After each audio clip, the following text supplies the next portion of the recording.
There's no time like showtime. Hey guys, and welcome back to another video. Dad, today's video is of course the Leeds preview for this weekend. We'll quickly go over the Oxford game last Saturday, but may I just say, what a win it was. Yeah, I must confess, watching it from afar, I think that it's the same old story, isn't it? We peppered their goal. I know you love your stats. You get really excited about your stats. Our attempts on goal was frightening, but I like think it Tony was, Brown, I remember we had 22 shots, didn't we? yeah, like Tony Bomber Brown used to say that if you don't buy a ticket, you're not going to win the raffle. Now, my only concern, mind you, I'll tell you what I did think changing the subject. There was me Oh, and you slating Mo, and he scored. I know, yeah. And that's really interesting actually, because I think he came out when I think one of Mowbray's first games, we beat Portsmouth 5-1. And he said the fact that in that game, he didn't have that many touches of the ball. And of course, as you know, I like to look into my stats. And what was interesting, Dad, was he had the second, I don't know how many touches it was, but he had the second most touches in the game. And that's why he was so influential in the reason why we took the lead. And he was a brilliant part of that midfield trio of Malumbi, Moa, and Price. And for me personally, when Moa, Dad, I thought this. I think Carlos Corberán, you could see he was one of the best players, wasn't he? Noah. And I think maybe Tony Mowbray's looked at him and thought, you know what? Maybe start fresh again and use him as one of the pivot players, thinking, I'll use him. And that's why he was so influential and one of the reasons why we beat Oxford. I think that's very well said. I actually think that Tony Mowbray doesn't know his best 11 yet. And I Yeah, I agree also with that.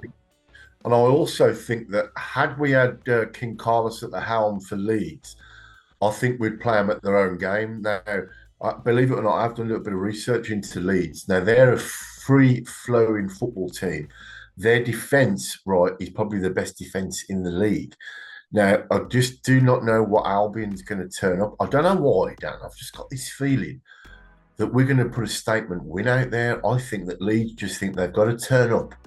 Now, one of the reasons how we could steal that game is if we get an early goal to silence the Ellen Road faithful, it'll come in our favour. But I just don't know what Albion are going to turn up. If a gung ho Albion turn up and an on fire Armstrong, it could be anyone's game. But it's unlike me to not how can I put it, BOTT. It's going to be a showcase game, and it could make or break.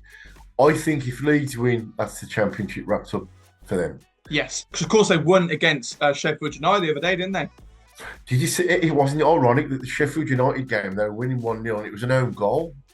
Yeah, I know, yeah. But may I just say on that scenario, they scored 8 goals.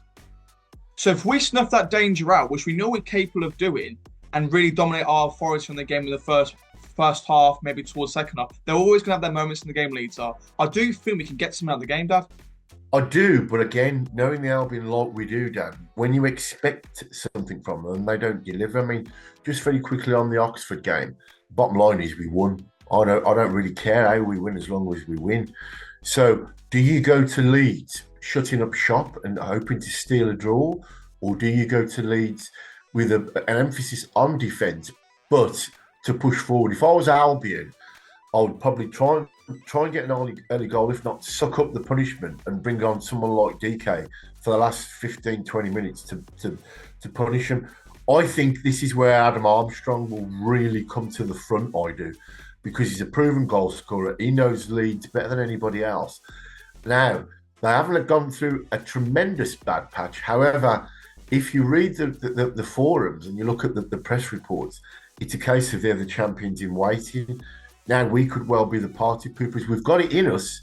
We have. It just depends how Tony Mowbray's lined them up. I think Tony Mowbray is an old school manager, and I think he's done his own work. And I predict 2-1 win. 2-1 win. Okay, okay. I was going to mention your point on Adam Armstrong there, and I think it's really good that you said that there, because I think he had I think he had the most shots in the game against Oxford, and I think he had that volley chance in the first half, which again, quality player like him, he could always put it away. I think we need to see more of him. I think he hasn't had that many touches in the box, but he's one of those players. If you give him a chance, he's going to score, that isn't he? Let's be real, he is going to score, Yeah. and I think we're going to see a lot more. And that's where this weekend I feel like an Adam Armstrong masterclass could happen. Yeah, as I said on the previous vlog, Adam Armstrong has got proven goals. So if he doesn't get the goals for the Albion, it's not completely Adam Armstrong's problem. But I'll tell you one thing I've got to say, Dan, Go is the comments on the West Brom Oxford preview were fantastic. I'm overwhelmed with people wishing me well. I do really appreciate it. I think that it was lovely to see Debs, a Liverpool fan. I think that just goes to show the work that you and Rebecca have put on the channel. She said, Vixen74 says, so good to see you, Dad, Paul, back on the channel, looking really good. Hopefully back at the game sometime. Take care, Debs, the Liverpool fan. That's what football is all about, isn't it? And Yeah, exactly. by the way, Liverpool look on bloody fire, don't they? They do, don't they? They do Can look I just fun. go? Can I just go off on a tangent a minute? Yeah, if you want to. I shouldn't say it, but I'm delighted that Man United are where they are, having the issues that they are, because they've never gone through any great hardships. And it's terrible that people are losing the jobs, but we've gone through it with the club. We've lost a load of Yeah. staff. I don't like to see anybody losing the jobs, and I do wish that Man United would probably think, hang on a tick, some of these players could have took a wage cut to keep them, but it's none of my business. None of my business. Now, listen, Dan, John Wainwright, honor, and a pleasure to see you back, Paul. Listen, John, the pleasure's all ours, and it all goes back to Dan. David, Alfred's Lane, he's a big favourite, big supporter of ours. I hope to see you at Ellen Road, David. I'm hoping to get some injections because, as you can see, I can't sit down properly. But see you at Ellen Road, and Big Dave's going for a 4-0 win, Dan. I hope so, Dad. I really do hope so. I was going So hang on. to then. Come on, what's your prediction? My prediction, I mean, I was going to wait and stay, but I'm going to go for a 2-0 win for the boys. I'm really confident going into the game. I feel like we can do a job on them. So you're nicking my one, in other words. Pretty much, yeah. I'll be honest. I do. Can I call it? I've got to give a quick shout out to this, but like, shout out quickly to the East End Baggies for watching the videos. Really appreciate the support, guys. And also to Carl. I think Carl, when he came over at half time, had a good chat with him. Thanks for coming over, Carl Swain. Massive link to you, my son. And I think overall to Isaac Price, Dad, what a player he's turned out to be. The quality he had on that pitch, he was a level above everyone on Saturday. And I think the ball for the first goal, what he played through tomorrow, really showed that. And if we can get the likes of him in that position all the time, we have a really, really good player on our hands. And I think I was going to say as well about the shots. We've had so many shots. And while people, I think it was Neil put in the conversation, we need to be more clinical with these shots. At least we're having these shots because under Carlos Corberan, we never did. We never had these shots. So now we're in this situation where realistically, we're having more shots and we could see a lot more goals. You took the words right out of my mouth there. We're going to get, something. My gut feeling tells me someone's going to be on the wrong end of a pasting from us. And it might just be Leeds. You never know, do you? You never know. But I'm hoping, I'm pretty sure he will be back for the game, guys. Will be Carl Bartley. Of course, I think he's had a 3-match ban from his elbow situation after the game with Sheffield Wednesday. He is much needed because, of course, we were talking about it earlier, Dad. The Semi Ajayi, he went up injured halfway through the game. I'm not too sure what's happened there. I'm hoping he's fit and well, but he could be one of those players who might be out for a while, it looked like. So I don't know what he went off with hamstring. I'm not too sure. And I think Mason Holgate came back to the side. But I just feel with the Leeds attacking front line, we could struggle at points. And it would be nice to have Carl Bartley, commanding centre-back, back in that position, especially having those corners come into the box. Because I do feel like that we have some attacking threat over corners. Dan, you make an absolutely brilliant point. I think that a rejuvenated, rested, invigorated Carl Bartley could be the answer to their forward line. Because let's just say this. All right, he's lost a bit of pace, but he's got the football intelligence to play the game, so to speak, hasn't he? I'm looking forward to it. I remember me and you. I don't know. I think we were at Boom Booms, weren't we, when we were watching one of the league games? So our record against Leeds isn't that bad. I just think that they feel that all they've got to do is turn up to a packed Ellen Road, and Leeds, or should we say dirty Leeds, just think they've got to do this stuff. I don't know. It could go. Well, it's like anything. It could go either way. But all I know is this: backed by thousands of Albion fans on an early start, mouth-watering clash, mate. Yeah, and I think I've got to mention as well Andrew Stars. I think he put a great comment on the last video about the fact that we're really dominant, and we need to see more of that. Yeah. especially with the midfield trio that I said about there. And I've got to give a shout as well to how good we were on Saturday with Mikey Johnson. I think he, at the moment, is back to his best. And I think, as Colin Grant said, the fact that he can't get in the moment just because of Tony Mowbray said Mikey Johnson's playing that well. And he's really shown it. I think he had quite a number of shots on target against Oxford. And again, some of those are going to go in at the end of the day, aren't they? Yeah, you make again, Dan. You're making some brilliant points because it's a case of under Carlos. I wouldn't say people were fighting for the position. I would say now we've got an on fire John Swift, we've got an on fire Jed Wallace, we've got an on fire when he plays Carlin Grant, we've got a forward line who can score goals. I think it's a case of we've been blowing and blowing and blowing. We're going to blow someone's house down. I think. Yeah, I think you're right what you say there, Dad. And I think it's nice to see the fact that overall it wasn't a comic performance against a Gary Rowett side. I think it was Dave or interviews said the fact to me Yeah, on camera and off camera, the fact that Oxford like to start with nil-nil draws and they'll go from there. And we realistically didn't give them a sniff the whole game, in my opinion. There wasn't even really one chance that Joe yeah, Wildsmith really needed to yeah. make a decent save. And you could see that. I think that we were really confident throughout the game, and it wasn't a accomplished performance from the lads. Yeah, again, you make some really valid points because I always thought that had that been Palmer in goal, his concentration somewhat dips or used to dip. I Yeah. think with Waldsmith, I think he's more of a seasoned pro. But I think it's a game, Dan, where Albi can really, really make a mark. Because don't forget, I think it might even be 10 points between us and I don't know whether it's Sunderland next or Blackburn Rovers Yeah. in If you playing. notice the moment, I'll put on the screen now, the table at the moment suggests that we're on 51, Blackburn 51, Bristol City are in the mix, Coventry in the mix. There's quite a number of teams are in the mix, and especially like a team like Middlesbrough, who aren't playing well at the moment at the Michael Carrick, could can go on a bit of form and get into those playoff spots. So we've got to try and at least get a point out of these games because they'll be really valuable towards the end of the season. I mean, I was going to Yeah, quickly say, Dad, the other day I think I did one of those predictions for the championship where you predict all the rest of the games. And have a guess where I predicted having to finish? fourth. Seventh. Just Well, because we're a bit inconsistent at this moment in time. But if we had a bit of consistency, I think we could easily cement that playoff push. Just because no one is a standout, team, fifth, sixth, seventh, eighth. There's no one really going to run a form at the moment. yeah, I would agree with that. I'll tell you who the dark horses are for me is Frank Lampard's Coventry.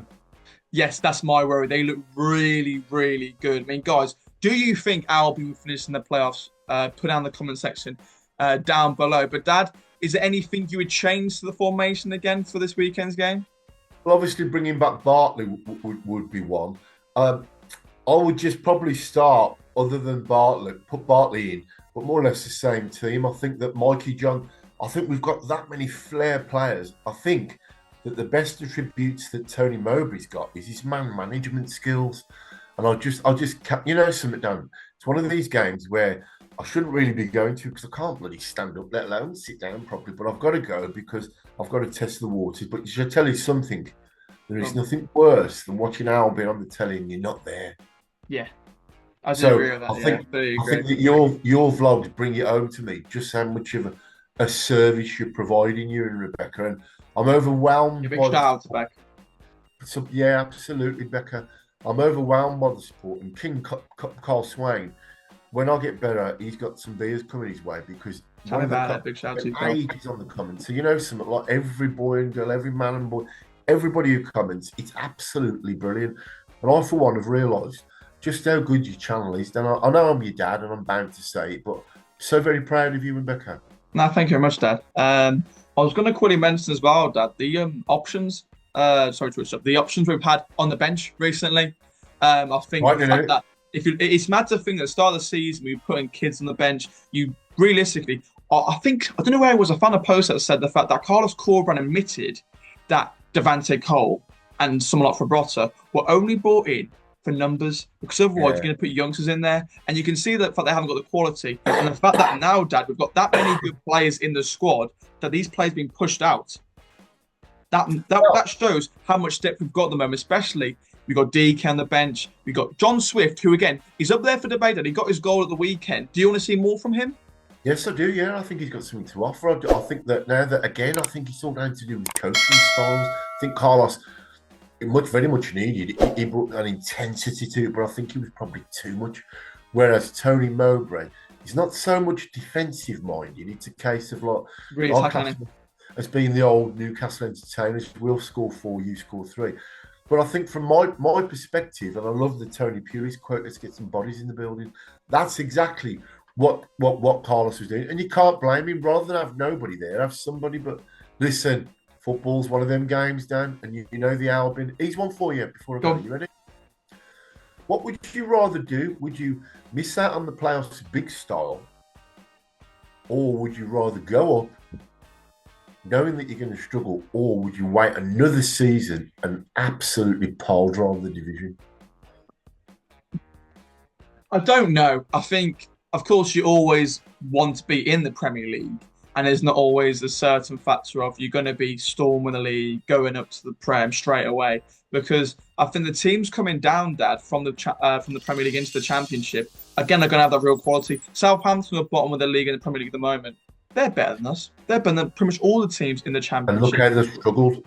Exactly. And that's why I want to go to Premier League. You're always going to struggle. I think that, let's be real, if Leeds go in there, I think they'll compete because sometimes it's a different factor. The fans may make a difference.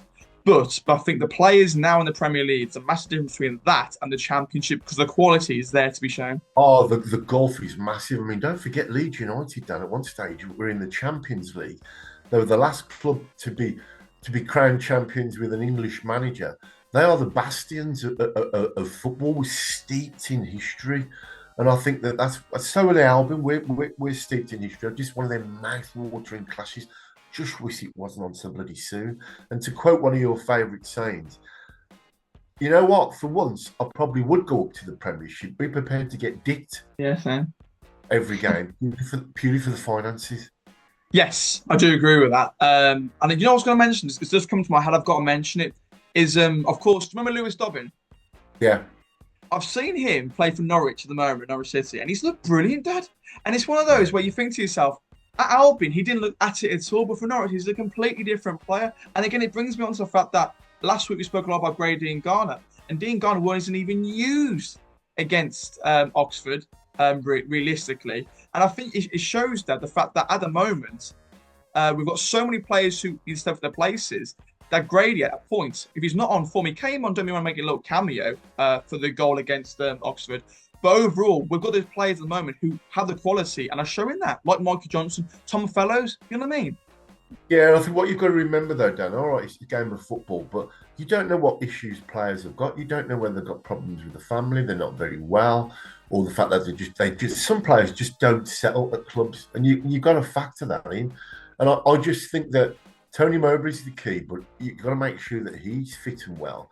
And I think that, you know, something, Dan, as a club, we're not out of the waters financially, but you look at some of the other teams. I mean, some of the results in the league are just frightening. But I just cannot stop thinking about somebody's going to be on the wrong end of a tanking.